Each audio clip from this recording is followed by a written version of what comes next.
운명적인 간택설, 행복한 뚱냥이, 나는 확대범이 됐어.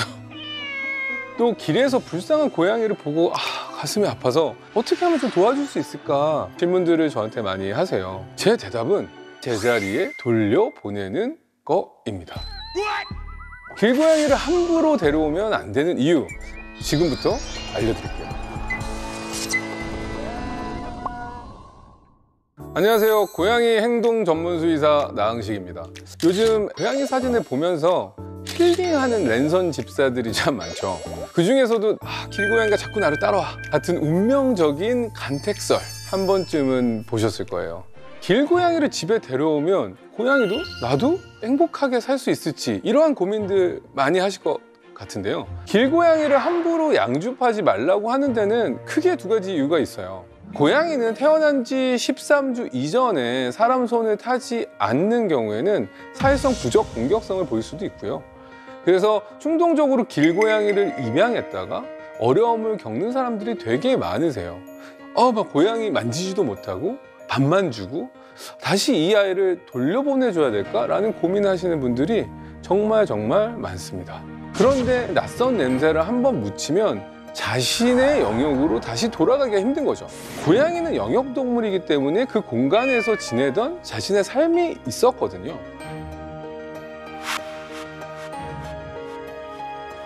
그런데 병원도 다녀오고 또 새로운 사람의 손길도 타고 그러다 보면은 그 공간에 다시 돌아갔을 때 다시 적응하기가 힘들다라는 거죠. 그런데 얘가 잘 먹고 다니나? 또 추워졌는데 막 눈곱 상처도 있고 맞고 다니는 거 아니야? 어떻게 도와줘야 돼? 이런 고민들을 하실 것 같아요. 적절하게 포획하고 근처 병원에서 간단한 처치나 검사를 해보라고 조언을 할 수 있을 것 같아요. 그 다음은 어떻게 하는 게 좋을까요? 제 대답은 다시 제자리에 돌려보내는 거입니다. 길에서 태어난 아이들은 자신들만의 삶이 있기 때문에 어떻게 보면은 일생을 길에서 보내는 게 조금 더 나을 수도 있고, 나는 조력자로서 이 고양이들을 돌봐주는 정도에서 머무르는 것도 나쁘지 않을 수 있다는 사실을 명심하실 필요도 있어요.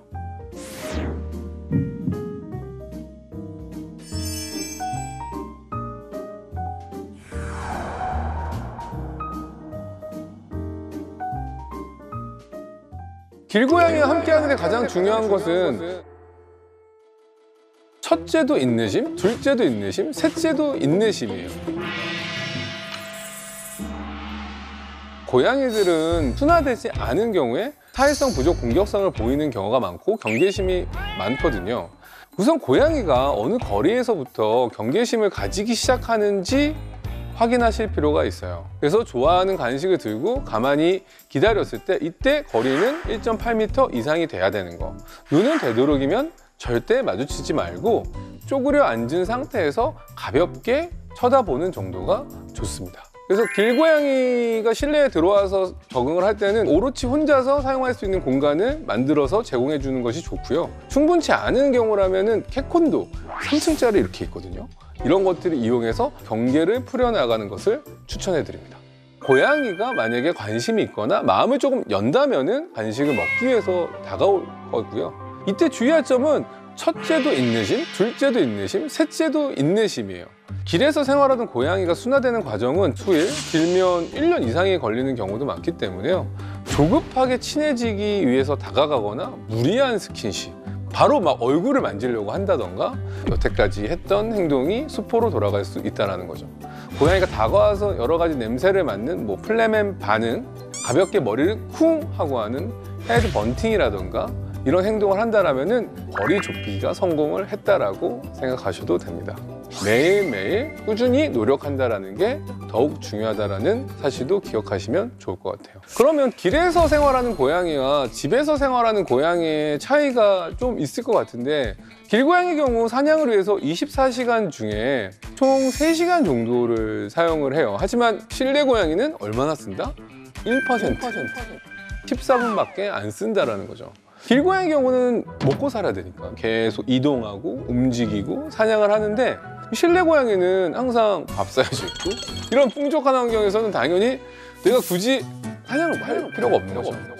그래서 뚱뚱해지고 무기력해지고 다른 합병증 질환들에 빠지기도 쉬운 거죠. 그래서 바로 콘트라 프리 로딩이라고 해서 어렵게 밥을 줄라라고 하는 이론이 있는데요. 먹이 퍼즐이나 이런 걸 통해서 어렵게 식사를 제공할 필요가 있다는 겁니다. 그런데 많은 분들이 길고양이 관련돼서 뚱뚱해요, 비만인 것 같아요 라고도 물어보세요.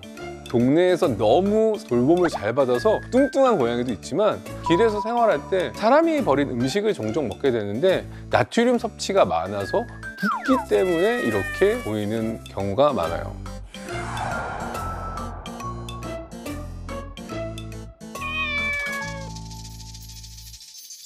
그리고 시각 차이가 조금 있을 것 같아요. 길에서 사는 고양이는 조금 원시일 가능성이 높고요. 집에서 사는 고양이는 근시일 가능성이 매우 높습니다. 길에서 살면 생존을 위해서라도 먼 곳에 있는 물체를 좀 더 빠르게 확인하고 판단해야 되기 때문에 자연스럽게 원시가 됐죠.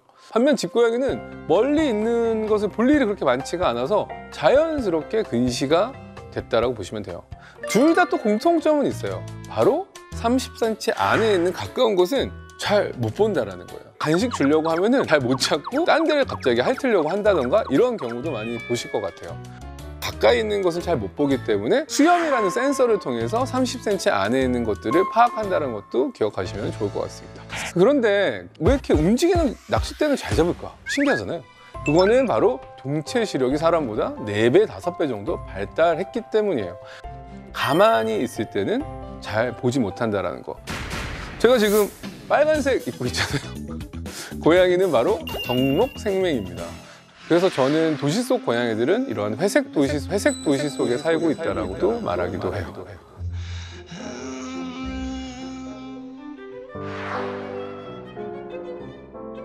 뭐라고? 인내심.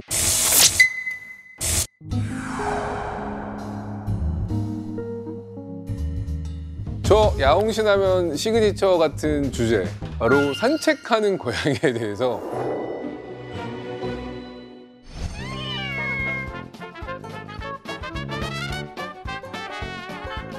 과연 산책하는 고양이는 환상일까?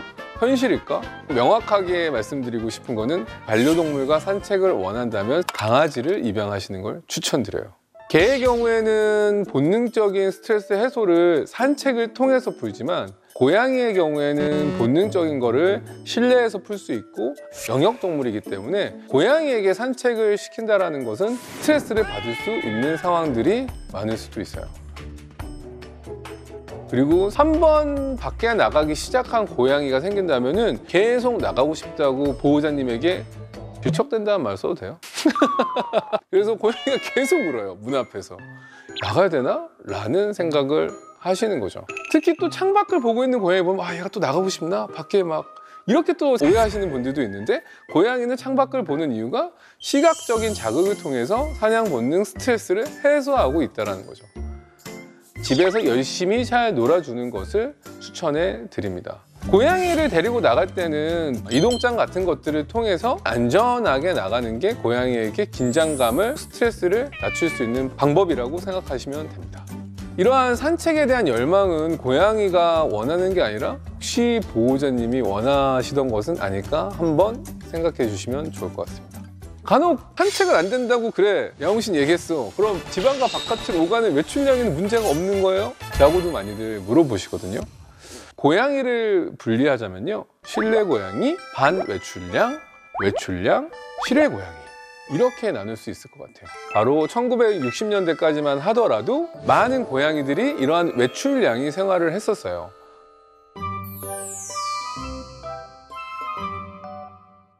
외출량이 생활을 했던 이유는 바로 화장실이 집안에 없었기 때문이죠.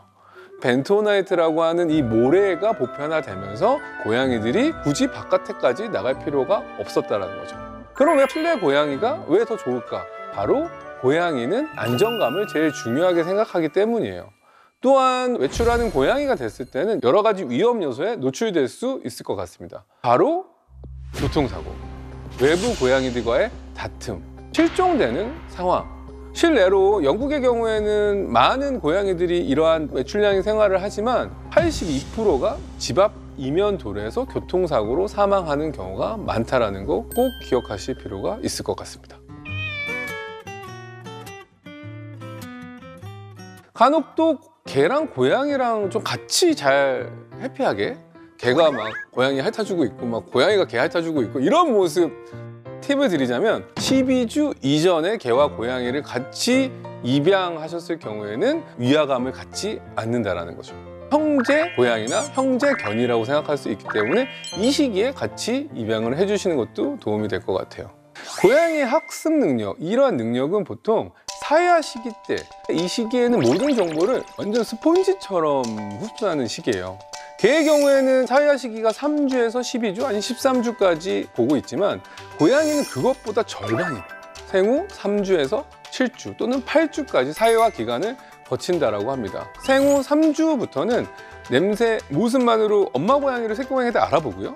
이때부터 사냥의 기초를 배워요. 생후 5주, 한 달이 좀만 넘어도 바로 화장실을 가리죠. 내가 어디다 싸야지? 아, 여기다 싸는 게 맞구나. 그리고 이 스크래칭을 해야 되는 시기 또한 5주부터 시작하기 때문에 내가 어디다 긁고 어떤 소재를 써야지 라는 것도 이 시기에 학습한다라고 보시면 됩니다. 또한 이 시기가 지나가면은요, 형제묘들과 놀면서 공격, 방어 기술 배우기도 하고요. 생후 7주 정도 되면은 대소변도 덮는 능력까지 생긴다고 하니까 고양이의 사회와 강아지보다 엄청나게 빠르다라고 보시면 됩니다. 특히나 이 3주, 8주 사이에서는 이 사회화 과정 시기에 가장 중요한 세 가지가 있어요. 바로 PPI라고 해서 Predatory Behavior, 사냥 본능에 대한 사회화가 있을 수가 있고요. 두 번째는 People Friendly Behavior, 사람 친화적인 사회화가 이루어져야 된다는 거죠. 마지막으로 I, Intercat Friendly Behavior는 고양이 형제묘들과의 사회화도 이루어져야 된다는 거죠. 이게 이루어지지 않고 간혹 너무 빠른 시기에 엄마 고양이로부터 떨어진 새끼 고양이들은 성장 후에 많은 문제 행동을 할 수 있다는 것도 기억하실 필요가 있어요.